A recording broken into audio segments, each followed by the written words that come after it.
švytintis veidas ir 30 rožių glėbyje. Tai viena iš paskutinių Jurgitos nuotraukų, kurioje įamžintas laimingas žmogus.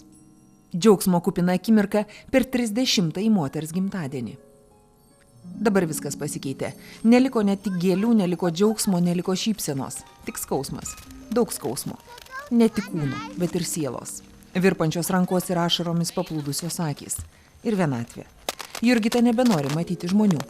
Net ir prie jūros, kur dabar tik vėjas švilpauja, moteris slepia savo veidą. O jeigu sutiksiu atsitiktinį praeivį? Bijau klausiančių žvilgsnių, prasitarė jie. Tai aš visą laiką save laikiau gražią.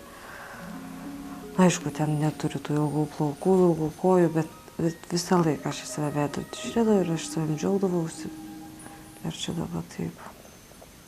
Nėra to grožio. Mama sako, vidinis grožis. Netikėjau šiokiais vidiniais grožiais. Tikėjau tai, ką matau. Ir nebėra to, ko matau. O visą dabar šitą nelaimę man daug persvaršė visas vertybės. Visai kitaip tu pažiūriu viską. Visokių minčių kilo, prisipažįsta moteris. Kam dukrai tokia mama, su kuria gėda gatvėje pasirodyti? Kam motinai tokia duktė, kuri tik verkia arba žaibais trankosi? Nebūtų manęs, nebūtų problemų. Jinai ką nors biškį netaip išgirs, sužinos, kokį norintais, negerą naujieną ar ką norintais, tai jinai tikrai būdavo jos ir pykimas, ir barimasis, ant savęs visada žinotum. Ir būdavo tokių dienų, kad tikrai reikėdavo prasivesti jos. Išeis jinai į tualetą, kaip sakon, mes gyvenam vienam kambariukį, išeis tenais ir jinai būdavo nusiverkus iki tiek. Jo, toks būdavo akis jos kaip stiklinis, jinai neberu nei gyventi, nei nieko. Kai matai savo vaiką, tikrai yra, nemoku apsakyti, nerealu tikrai pasakyti, koks yra mamos skausmas pamatyti vaiką. Bet kartais tas jos gerumas, dėl to dažniausiai ir būna pykčiai tas jos gerumas toksai. Viskas Jurgute bus gerai, viskas bus gerai. Ir mane pradeda erzinti. Mama sako, tu ne gydytoja, tu nežinai, tu nesimačius nudekusio žmogaus, kaip jisai gyna. O jin va su to visų tikėjimu. Ir jin kenčia mano tos visus pykčio priepuolius, verkimus ir jin viską geruoju su manim. Nežinau, iš kur pasėdė kantrybės. Išliksiu jai dėkinga visą gyvenimą, kad jin su manim. Aš tikrai ir nervai imdavo, ir daiktus mesdavo, to, kad neišeinam. Visai buvo. Mama tik tai viską matė, visus mano tos pykčio priepuolius, užeidavo verkimo priepuoliai tokie, kad aš jaučiu, kad jinai stovi šalia manęs. Ir man kažką sako, man glosto ranką, nors aš nieko nebegirdžiu. Nieko. Tada vaistai ir į lovą. Tu vaistais tada apsiraminė. Ir su mumis Lino sanatorijoje Palangoje Jurgita bendravo tik išgėrusi vaistų. Net filmuotis panoro neslėpdama veido. Turiu susitaikyti su tuo, kad dabar esu kitokia, sakė moteris. Kuo greičiau tą padarysiu, tuo bus geriau visiems. Dukreliai, mamai, sesiai, broliui. Brangiausiems mano žmonėms. Tačiau kaip užmiršti savo degančias rankas ir mintis, ar čia jau viskas? Ar tik man, ar ir Linui, su kuriuo kasdien draugė važiuodavom į darbą? Užvažiavome kolonėlę užsipilti dujų po darbo. Užsipilniau dujų. Ir privažiavom Sankryžą Šilutės plento. Ir mašina automatinė, tai įsijungiau parkingą. Ir labai daug mašinų Šilutės plento pasileido šviesoforas. Prisimenu labai daug šviesų, kad mašinos važiuoja. Ir paskui tas žvilgsnis, kad žiūriu tos šviesos ir paskui mano rankos ugniai. Vat ką prisimenu, šitaip laiko rankas ir jas ugniai. Ir mintis tik tai, ar jau viskas, ar čia jau mano gyvenimo galas. Kaip išlipau iš mašinos, neprisimenu. Tik prisimenu, paskui ant žolės guliu, pradėjo žmonės rinktis. Kažkas klausė, ar mašinai dar yra žmonių. Pradėjo žmonių rinktis. Ja. šalia gulėjo Linas. Irgi, matyt, aš kaip supratau, jisai kaip daugiau turėjo būti nudegęs, nes šalia jo kažkoks vyras jam kažką ten pasakojo. Ir man tik buvo mintis, aš šaukiau, padėkit, paskambinkit mano mamai, nes mano vaikas viena pati namuose. Nes aš 8 darbą baiginėjau, tai kažkur 8:30 grįžtu namo. Šaukiu, kad tik tai paskambinkit mano mamai. Ir mintyse kalvoju telefono numerį, nes mano visi daiktai viskas liko rankinuke. Ir tai žmonių to minioje pamačiau pažįstamą veidą. Iš mano kaimo, kur augau, vyrą. Pašaukiu į vartus, jis pribėgo, sako, Jurga, čia tu. Sakau, paskambink mano mamai, nes dukrytė viena pati yra namuose. Tėvai paskambinais mano mamai pranešė, po to staigiai paskambinais mano broliui, kad privažiuotų. Kažkas iš gaisrininkų atnešė indą su vandeniu, tai jisai man šlaikstė vandenį man ant rankų, kad skausmo nebūtų. Va, ir kažkaip labai ilgai viskas, tų žmonių daug. Užgesino greitai tą mašiną, bet greitosios kažkaip labai ilgai reikėjo laukti. Žinokit, dabar aš to skausmo neprisimenu. Dabar man skauda čia.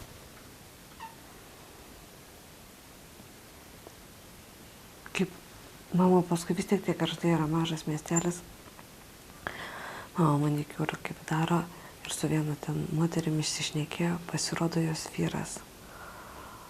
Gaisrininkas ir tuo momentu gaisrą tą mašiną gesino. Ir sakė, ta moteris labai šaukė. Čia turėjo mane omeny, aš neprisimenu. Aš tik žinau, kad aš prašiau, kad paskambintų mamai. O kad šaukiau, tai sako, labai šaukė. Važiavom su viena greitąja. Linas gulėjo. Mane taip pasodino, klausė, ar galiu sėdėti. Ar kviečiam naują greitąją. Nesakau, aš pasėdėsiu. O brolis sako, kaip tik atvažiavom tuo momentu, kada jau tave pasodino į greitąją. Jūs išvažiavot. Sako, mes tada tik tai spėjom privažiuoti. Nu, čia vis tiek reikėjo broliui atvažiuoti atstumą iki tos vietos. Va, nuvežėm visi ligoninę. Ligoninėje reanimacijai matyt narkozę davė, kad tik prisimenu, sakė, kad intubuosim. Davė narkozę ir aš prabudau ryte. Nieko nematau, nes buvo akis užtinusios. Intubuota, rankos pririštos prie lovos. Ir tik tai girdėjau. Ir girdėjau mamos balsą. Ir norėjau kažkaip parodyti, kad aš girdžiu, kad aš žinau, kad tu esi šalia. Tai matyt, mama suprato, kad prie jos man glostė nugarą. Tai nugarą su ranka glostė man. Jinai buvo, ta galva jos, nemoku apsakyti, labai, tikrai nepažįstama, sutinusi visa. Tik jinai išgirdo mano balsus, reiškia vaiks ir jinai tik tai su rankelėms, tik tai pajudėjai patukai, kad jinai jaučia, girdi, sakau, dukrytė raminkis, viskas yra gerai, sakau, tu šiuo metu esi sutinusi, negali matyti, nes jos akės buvo irgi patinusios, reiškia tos vokai, šiuo metu, sakau, tik tai esi sutinusi, sakau, pabūk vieną dienelį, sakau, po biškį, sakau, atleis, aš viską susitvarkysiu, viskas, sakau, su tavo dukrytė, viskas, sakau, bus gerai, aš ją raminau, kad viskas būtų gerai, bet tikrai jos pažyti negalėjau, kai pamačiau šią. Ir supratau, ko mumis vežė Kauną. Ir tik tai tokia mintis, galvojau, ko mumis į tą Kauną. Paskui prisiminiau, mama turi giminaitį. Kauno klinikose gydytojai dirba. Galvojau, gal mama čia kažką suorganizavo, kad mumis į Kauną veža. Pasirodo, kad ten degimų skyrius Kaune. Dėl to ir išvežė. Girdėjau, kad Lina pirmą išvežė, paskui mane. Tai va, nuvežė į reanimaciją. Ir reanimacijai visą naktį, sakau, neprisimenu sesutę, kaip nemačiau sesutės. Jinai visą naktį mane rūpinosi. Man labai koja šalo. Man ir anksčiau visą laiką šaldavo ir tą vakarą, tą naktį, vis tiek tu esi tik tai apmauta tokia. o plikos kojos ir jos man šalo ir visą naktį man tas kojas glostė, kažkokį šildytuvą atnešė, šildė, plaukus šukavo, su manim šnekėjosi, kad viskas bus gerai, nepergyvenk, dar iš netokių bėdų žmonės pakyla. Ir neprisimenu jas veido, net nežinau net ką ačiū pasakyti. Bet va, ta naktis tai nežinau, kad žmonės vis tiek dirba iš pašaukimų. Toje pačioje ligoninėje gulėjo ir Jurgitos bendradarbis Linas. Kiek sustiprėjęs vaikinas atėjo į palatą nešinas tortų su 2 žvakelėm. Antrojo, jų abiejų gimtadienio proga. Linas norėjo kalbėtis, o Jurgita troško tylos. Labai ilgėjosi dukters, bet bijojo jai pasirodyti. Tai dukrytė pamatė mane, kaip aš grįžau. Man buvo sunku, kaip jinai vaiks į mane reaguos. Bet jis mane apkabino, sako, mamytė, viskas gerai, išgysi. Viskas, sako, bus gerai, man tik pačiai buvo sunku, kad vaikui susitaikyti.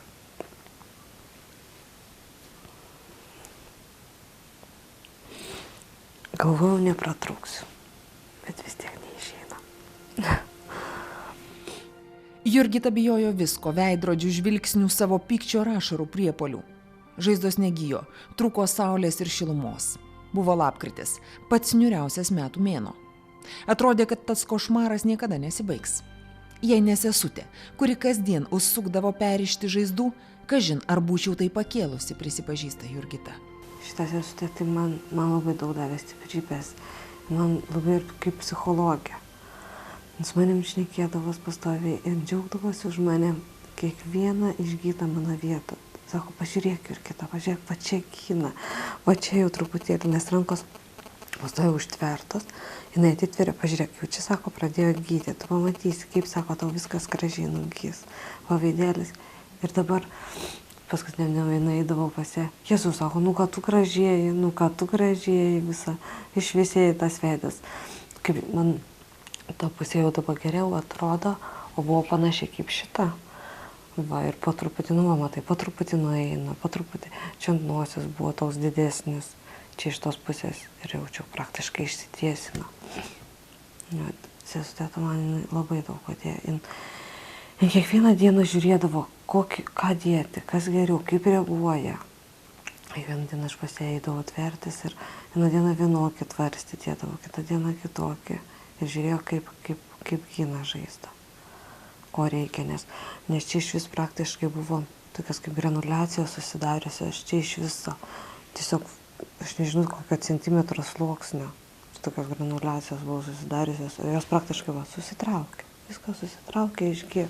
Ir kas labiausiai bijojau, čia atrodydavo, kad čia kažkas bus siaubingo, normaliai viskas. Nu tik antakius biškį neauga, bet turėtų užaugti. Neužaugs yra procedūros, kurios prieaugins. Didelį ačiū Jurgita tarė ir savo bendradarbiams, prekybos centro darbuotojams. Po nelaimės jie visą laiką buvo greta, rinko pinigus, lankė, skambino, o svarbiausia, kad laukė sugrįžtant. Palaikai žmogų vis tiek, pasakai, kad nesijaudink, kad tu gydykis, kad viskas gerai ir jinai pasipasakoja ten, kokias procedūras jie kur atlieka. Mes ten pasiklausinėjom, kaip sekasi ir viskas. Ir žinau, kad didžiausias jūsų palaikymas pažadas, kad galės grįžti į darbą. Taip, Jurgita, aš jau buvau sakius ne vieną kartą, kad gydykis, svarbiausia išgyk, o paskui į darbą pas mus tikrai, kad galėsi pareiti. Viskas tikrai bus gerai, aš tikiuosi. Tikiuosi tikrai. Nes tikėjimas tai duoda mums daugiau vilties. Jinai pasikeis, veiks. Sugrįš į tą gyvenimą ir galės mamą apkabinti savo. Ir dukrą apkabinti. Svarbiausia va dukra, kad reikia eiti į mokyklą paprasčiausiai. Nu nėra mamos, tenka man eiti tas visas šventės. Jis sako, kaip būtų gera, kad mamytė būtų šalia.